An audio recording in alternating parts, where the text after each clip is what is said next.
भागवत की महिमा क्या है वो बताया। बड़े से बड़े पापी का उद्धार कर दे, यह तो भागवत की महिमा है।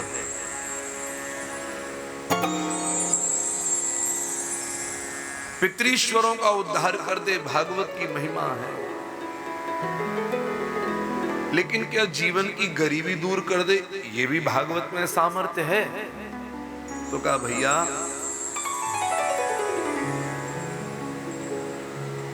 दारिद्र्य दुख ज्वर दाहिताना,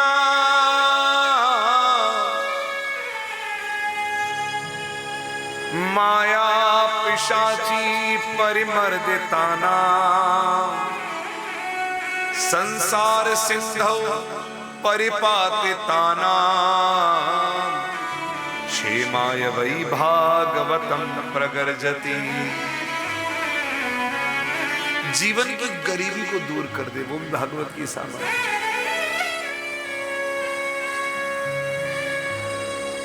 भवसागर से पार जाना चाहते हो, माया में फंसे हुए हो, आओ भागवत की शरण। जीवन की गरीबी दूर करनी, आओ भागवत की शरण।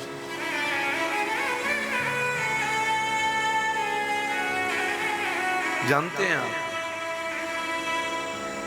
यही एक कारण है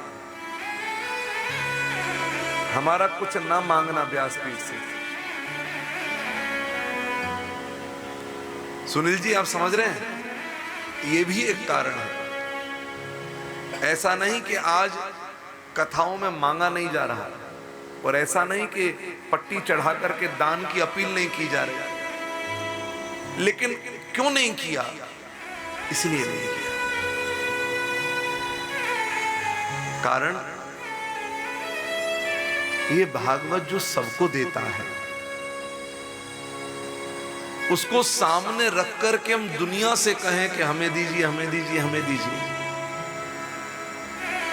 तो फिर भागवत इसके होने का और इस वाणी से निकलते हुए वाक्यों का वजूद क्या रह जाएगा।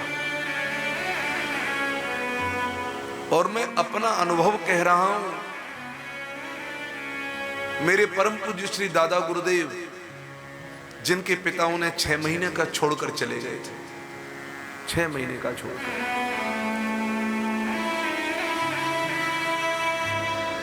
निर्धनता में जीवन बीता है, गरीबी में उनका बचपन बीता है। काशी में रह करके, बनारस में रहकर, वाराणसी में अध्ययन किया। गोइंका कॉलेज के एक आचार्य रहे, वहां पढ़ाते भी थे। परम पूज्य श्री राममूर्ति पौराणिक गुरु जी, उनसे अध्ययन किया, लंगोटी धोई, भोजन बनाते थे, अध्ययन करते थे। आयुर्वेद से आचार्य किया, वैद्य का काम चला नहीं। फिर श्री हरि बाबा की कृपा हुई, एक संत की, भागवत का संस्कृत के विद्वान बन गए थे। भागवत का अध्ययन करके आई थे, तो कहा हम भागवत सुनना चाहते हैं। भागवत की शरण ग्रहण की, जीवन की गरीबी धीरे धीरे दूर होने लगी। बाल्यकाल में जब पढ़ते थे, तब एक संकल्प लिया था उन्होंने। बाल्यकाल में वृंदावन में भागवत में उन्होंने भागवत की शैली सीखी। भागवत कथा पढ़ना अलग बात है और कथा को परोसना अलग बात है। कथा की प्रस्तुति कैसी होनी चाहिए, उसके लिए पंडित श्री केदारनाथ जी और नथीलाल जी महाराज, इनसे भागवत की शैली सीखी।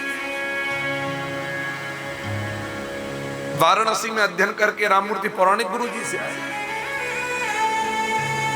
वो पढ़ने जाते थे। वृंदावन का एक भागवत का प्राचीन विद्यालय हुआ करता था, कभी गोपीनाथ बाजार में श्री शुकाचार्य जी का भागवत विद्यालय, उसमें पढ़ने जाते थे।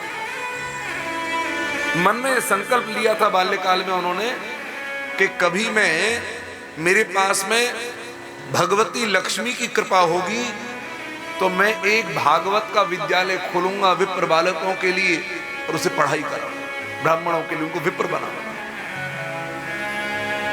और जब भागवत की कथा श्री हरि बाबा जी के आश्रम से आरंभ हुई धीरे धीरे करते करते लक्ष्मी की कृपा बरसने लगी। और 1964 में बाल्यकाल का लिया हुआ स्वप्न दादा गुरुजी का वो भागवत विद्यालय के रूप में पूरा हुआ, जो आज भी चल रहा है, आज भी शिक्षा दे रहा है निःशुल्क। और विशेष बात, विवाह हुआ, संतति हुई, सब हुई, पुत्र पौत्र सब हुए, जीवन में कभी हाथ नहीं पसारा। वो ये बात कहा करते थे कि भैया भागवत से मैंने धन मांगा था। वो कहते क्यों? हमने पूछा गुरुदेव एक बात बताएं, आपने भागवत से धन क्यों मांगा?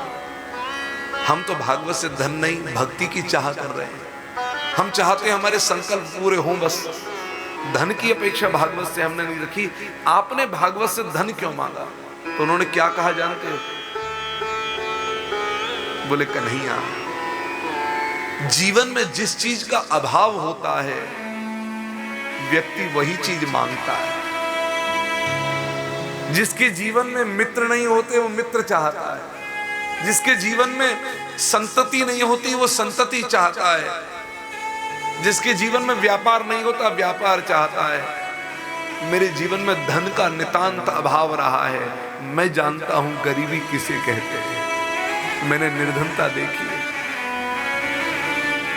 जो लोग रिफ्यूजी के रूप में आए थे, भारत में शरण ग्रहण की थी, उन्होंने जीवन का वो संघर्ष काल देखा है। और एक बात याद रखना, जिन्होंने स्वयं के जीवन की वह स्थिति देखी होगी वो दूसरे की स्थिति को समझ सकते हैं। जो स्वयं गरीब रहा ना हो, किसी और गरीब को देगा क्या? वो जानता ही नहीं कि गरीबी होती क्या है। तो मेरे जीवन में जो निर्धनता थी, जो अभाव था, वो धन का था। पिता छोड़ के 6 महीने का चले गए थे, बड़े भाई भी एक समय के बाद में चले गए, दोनों बड़े भाई। सारी जिम्मेदारी मुझ पर आई। तो भागवत से प्रार्थना करता रहा कि धन आ गए, धन की कमी ना रहे, और सब कुछ भरपूर हुआ।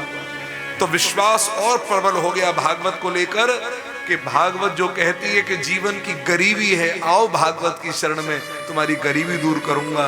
तो भैया भागवत ने मेरे जीवन की गरीबी दूर करी है। मुझे भागवत पर विश्वास है ये सबके जीवन की गरीबी दूर कर सकता है।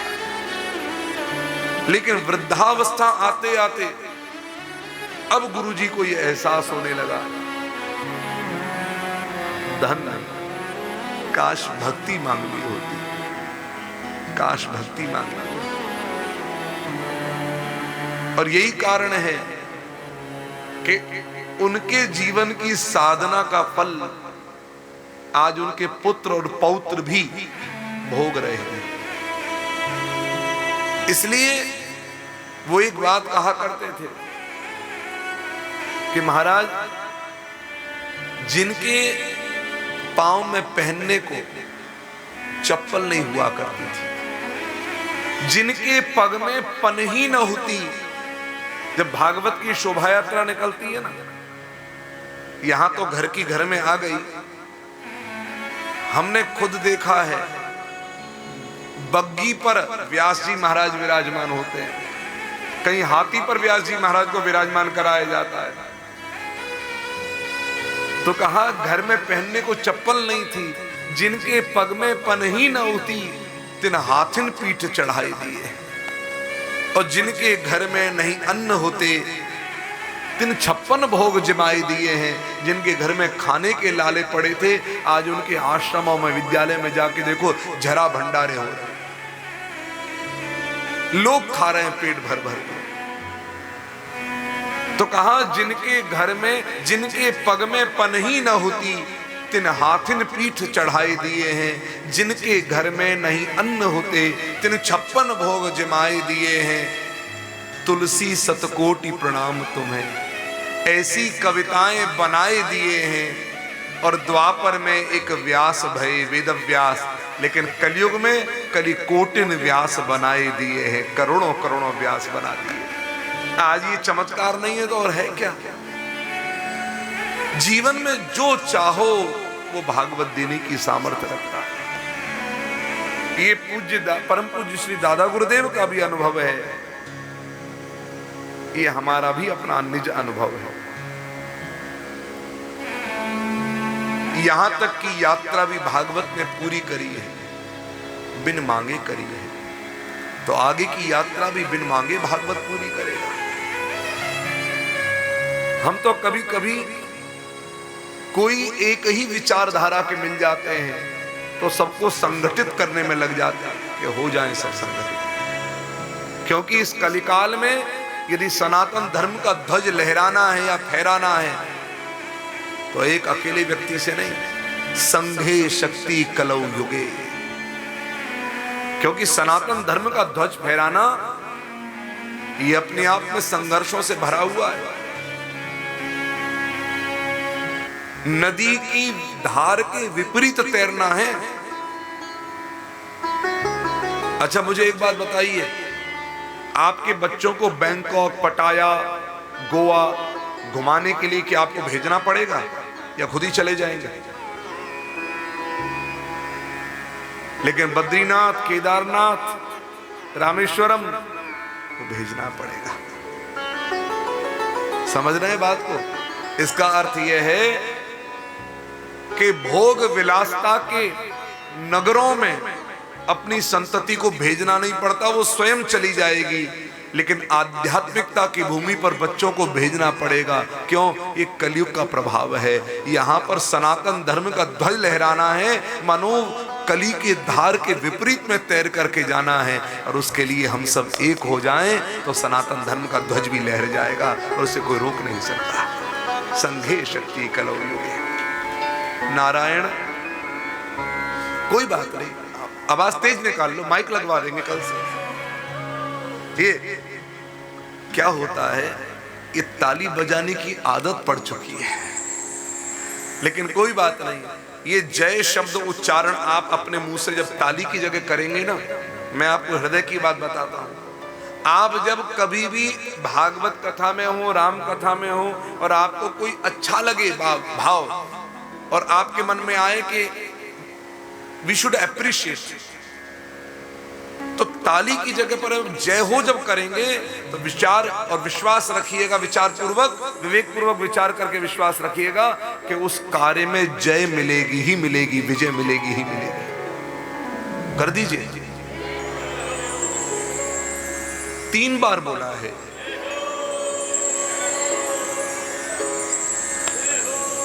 आहा, क्या बात है। 2 हुए हैं, 2। हाँ, धूपर जी का क्या होता है, थोड़ा स्लो मोशन में चल रहा है। ये बिल्कुल एक लंबा जय हो चला, जब तक मैं 2 बार जय हो इधर हो गया। हम एक ही बात कहेंगे, सबको मिलकर चलने का मतलब है मिले सुर मेरा तुम्हारा, मिले सुर मेरा तुम्हारा, तो सुर बने हमारा। ये एक साथ मिलना चाहिए। 3 बार जय हो एक साथ बोल के दिखाओ। ये बात तब आएगा मजा जब मिल बैठेंगे 3 यार, आप, हम और जय हो। नारायण बोलो, श्री कृष्णचंद्र भगवान की जय। प्रथम श्लोक आरंभ है प्रथम स्कंद का। कल 3 हमने श्लोकों की चर्चा करी, 3 श्लोक उच्चारण किए। जन्माद्यस्य यतोऽन्वयादितरतश्चार्थे स्वभिज्ञ स्वराट् तेने ब्रह्म हृदय आदि कवये मुह्यन्ति यस्सूरयः तेजो वारिमृदां यथा विनिमयो यत्र त्रिसर्गो मृषा धाम्ना स्वेन सदा निरस्तः कुहकं सत्यं परम धीमहि।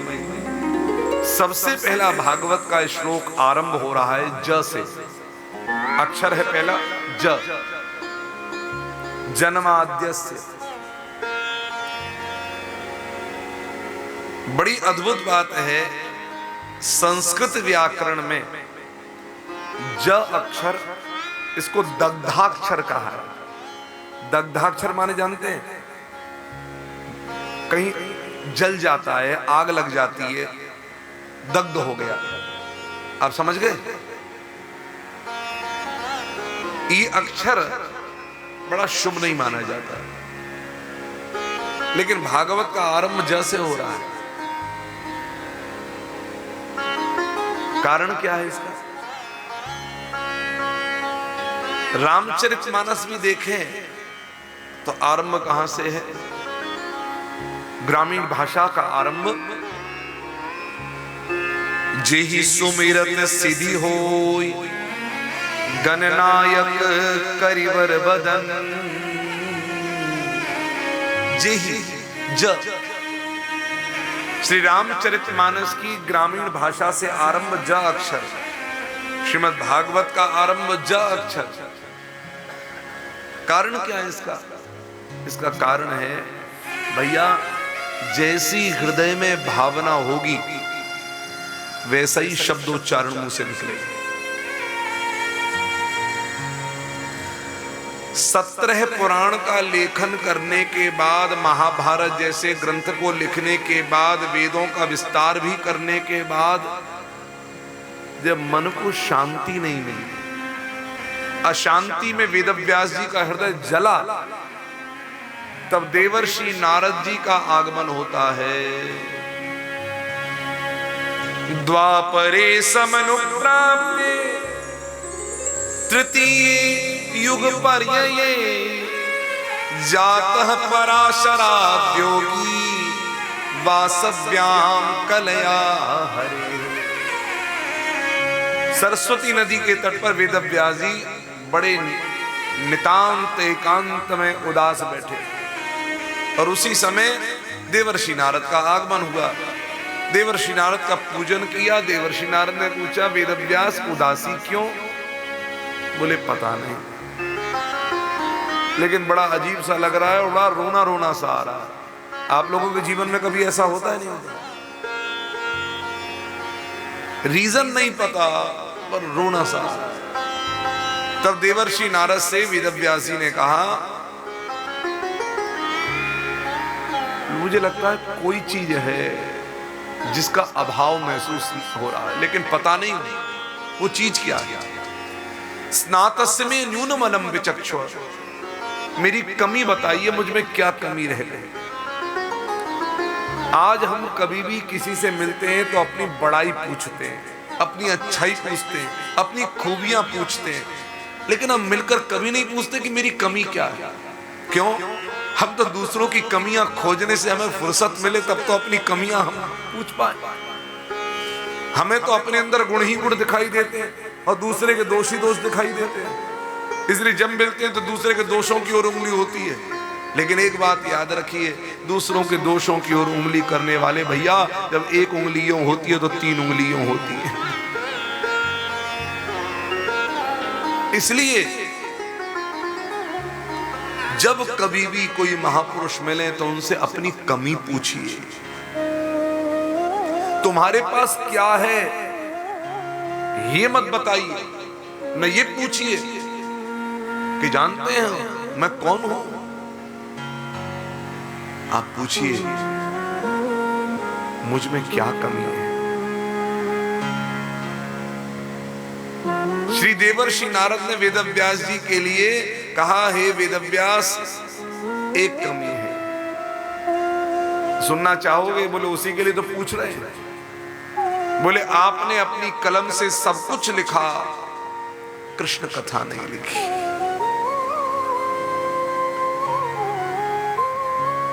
न तथा वासुदेवस्य महिमा अनुवर्णितः। सब कुछ लिख दिया, कृष्ण कथा नहीं लिखी। न तथा वासुदेवस्य। तब वेदव्यास जी कहते हैं पद्म पुराण, स्कंद पुराण में सब जगह मैंने कृष्ण की कथा ही लिखी है। आप देख लो, हर ग्रंथ में कृष्ण कथा मिल जाएगी। देवी भागवत में तो कहा भैया, पगड़ी बहुतों के सर पर होती है, बारात में पगड़ी बहुतों के सर पर होती है, दूल्हा तो एक ही होता है। सभी पगड़ी वाले दूल्हे हो जाएंगे? ऐसे ही तुमने किसी और की बारात में, किसी और दूल्हे की बारात में, और बाराती बना के कृष्ण को खड़ा कर दिया। जब विष्णु पुराण की कथा लिखी गई तो विष्णु भगवान दूल्हा है, वहां कृष्ण जी बाराती है। शिव पुराण की कथा है, शिव जी दूल्हा है, कृष्ण बाराती है। अरे कभी कृष्ण को भी दूल्हा बना करके कथा कही होती, तुम देखते ये अशांति दूर हो जाती। तो कहा, आपकी बातें सुनकर के ऐसा लग रहा है मेरे अंदर शीतलता मिल रही है, भरपाई हो रही है, फिलिंग हो रही है। हे देवर्षि, आप केवल मेरे मन की जानते हो कि सबके मन की जानते हो? बोले, जानता तो सबके मन की हूं, लेकिन बताता किसी किसी को, सबको नहीं बताता। ये गुण आप में आया कहां से? तो कहते हैं ये गुण साधन से नहीं मिलता। यह गुण साधन ते नहीं होई, तुम्हारी कृपा पाव कोई कोई। ये तो उनकी कृपा से संभव है, और कोई कोई उनकी कृपा की अनुभूति कर पाता है। तो आप पर ये कृपा कैसे हुई? तब देवर्षि नारद ने उनको अपना वृत्तांत सुनाया। पूर्व जन्म में मैं दासी का पुत्र था, मेरी मां संतों की दासी थी, संतों की सेवा करती थी। एक बार चातुर्मास करने के लिए संत आए, मैया ने बड़ी सेवा करी। मैं गोचारण करके आ रहा था, भूख जोरों की लगी, तो मैंने संतों की झूठी प्रसादी पाली। क्या पाली? झूठी प्रसादी। एक गस्सा मैंने संतों की प्रसादी पाई, मेरे अंतःकरण के सारे पाप जल करके समाप्त हो गए। ये प्रसादी का लाभ देखो। संतों ने देखा तो कहा, एक और खाना। मैंने एक ग्रास और लिया, अब मन एकदम निर्मल हो गया।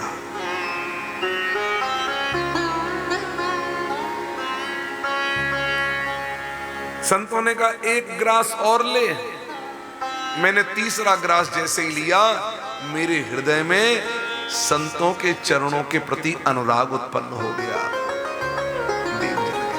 अब मैं संतों की सेवा में दिन रात लगूं, सेवा करूं, उनसे कथा सुनूं, कीर्तन करूं, नाम जप करूं।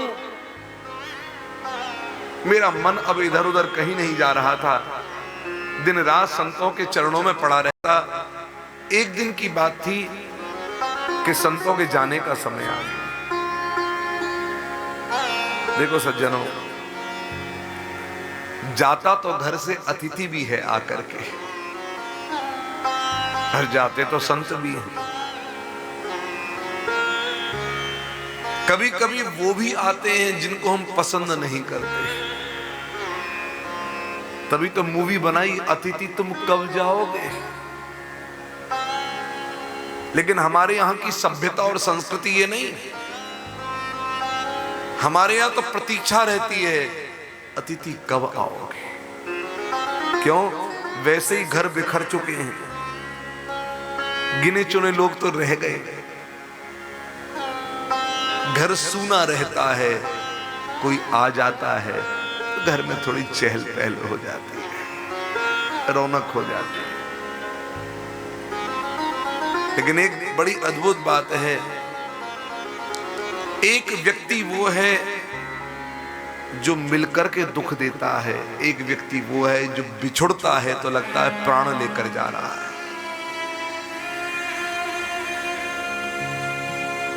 दुर्जन दुष्ट व्यक्ति जब मिलता है तो दुख देता है, और सज्जन संत जब जाता है बिछुड़ता है तो दुख देता है। गोस्वामी जी बड़ा सुंदर इसका दर्शन कराते हैं रामचरितमानस की पंक्तियों में, और क्या कहते हैं? मिलत एक दुख दारुण देहि, मिलत एक दुख दारुण देहि, मिलत एक दुख दारुण देहि, मिलत एक दुख दारुण देहि, बिछोड़त एक प्राण हर लेहि, बिछोड़त एक प्राण हर लेहि, मिलत एक दुख दारुण देहि, मिलत एक दुख दारुण देहि। अरे ये कहां से आ गया? मिलत एक दुख दारुण देहि, मिलत एक दुख दारुण देहि, बिछोड़त एक प्राण हर लेहि, प्राण हर लेहि, प्राण हर लेहि। ये दो तरह के मनुष्य हैं। संत बिछुड़ते हैं तो लगा गए, प्राण लेकर जा रहे हैं मेरे जीवन की। और ये तभी जब जिससे प्रेम हो, हर संत से नहीं, जिससे प्रेम हो जाए तो लगे कि प्राण निकल रहे हैं। यहाँ सज्जन और दुर्जन की बात का अर्थ है एक प्रिय है, एक प्रिय नहीं है, एक अप्रिय है, एक प्रिय है। अप्रिय मिलता है तो दुख देता है, और प्रिय जब बिछुड़ता है तो दुख देता है। अपना ही बच्चा बोर्डिंग जा रहा है, लगता नहीं है प्राण जा रहे हैं। बेटी विदा हो रही है, लगता नहीं कि प्राण ही गए। नारायण।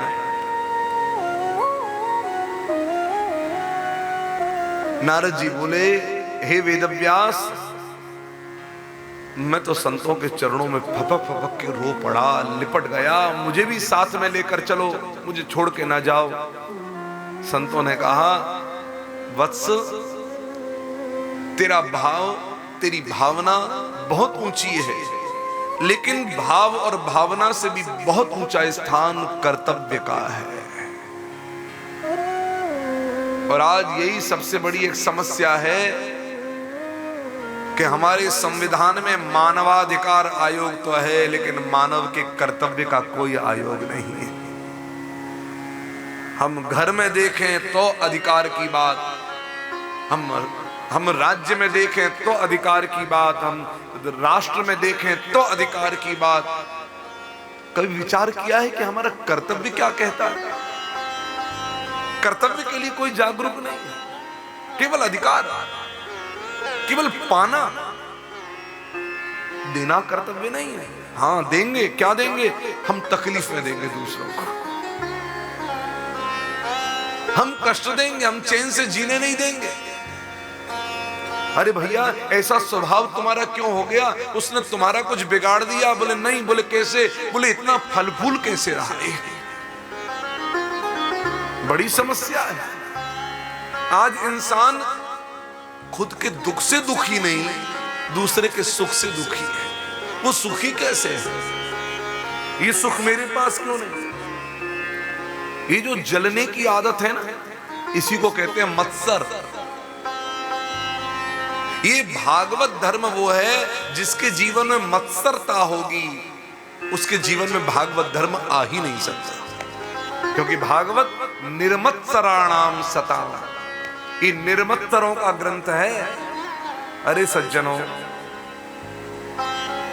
एक पात्र में नींबू निचोड़ दिया जाए और फिर दूध डाल दिया जाए एक गिलास, क्या होगा? बस भागवत वो दुग्ध है और ये मत्सरता, ये ईर्ष्या, दूसरे का उत्कर्ष देख करके जलना, ये नींबू है। भागवत धर्म उतर ही नहीं सकेगा जीवन में। इस धर्म के लिए तो निर्मत्सर होना पड़ेगा, ईर्ष्या रहित होना पड़ेगा, दूसरे के उत्कर्ष को देख करके प्रसन्न होना चाहिए। अरे भैया, आज कोई अंबानी अडानी को देखकर जलता रहे तो जले, कम वक्त खूब जले, उनका क्या बिगड़ेगा? बल्कि ऐसे लोगों को देख करके ये गौरव करना चाहिए कि हमारे देश में कोई तो है जो विदेश में भी डंका पीट रहा है, हमारे देश का नाम रोशन कर रहा है, कोई तो है। और जलने से क्या होगा? उनका कुछ बिगड़ेगा? तुम्हारा स्वास्थ्य और खराब हो जाएगा, बीपी बढ़ जाएगा। डॉक्टर बुलाओगे, क्या हो गया? बोले अनंत की प्री वेडिंग देख करके हम सोच रहे हमारे बेटे की होगी नहीं होगी ऐसी। जलो सज्जनों, जलना नहीं, गौरव करो। एक वो शख्स है जो विदेश में बैठ करके ये कोई कहती है कि भारत गरीब देश है, उसको भी महाराज नचा देने का काम कर दे, ये वो भारत देश के वासी है महाराज। गौरव करना चाहिए, गौरव करो। जहां वो हस्तियां भी आई हैं जिन हस्तियों से मिलना मुश्किल होता है, वो भी घुसी हैं यहां पर प्री वेडिंग में, प्री एंगेजमेंट। सज्जनों, ये गौरव करो, जलो मत। चंद्रमा जब आकाश में पूर्ण खिला होता है तो समुद्र में हिलोर आती है। अमावस्या पर शांत होता है समुद्र, लेकिन पूर्णिमा पर खूब उछाल मारता है। जानते हो क्यों? क्या संबंध है उसका? चंद्रमा गगन में रहने वाला, समुद्र धरती पर। जानते हो? ये चंद्रमा इसी समुद्र से निकल के गया है। भले ही मेरे देश से निकल करके विदेश में रह रहा है, लेकिन है तो मेरे ही देश का। आज पूरे विश्व में डंका पीट रहा है, तो ये खिला हुआ चंद्रमा देख करके अपने देश का मान करके समुद्र प्रसन्नता से उछलने लग जाता है। लेकिन जब अमावस्या आती है और छिप जाता है तो बेचारा उदास हो जाता है, कहां गया आज? ये है प्रसन्नता।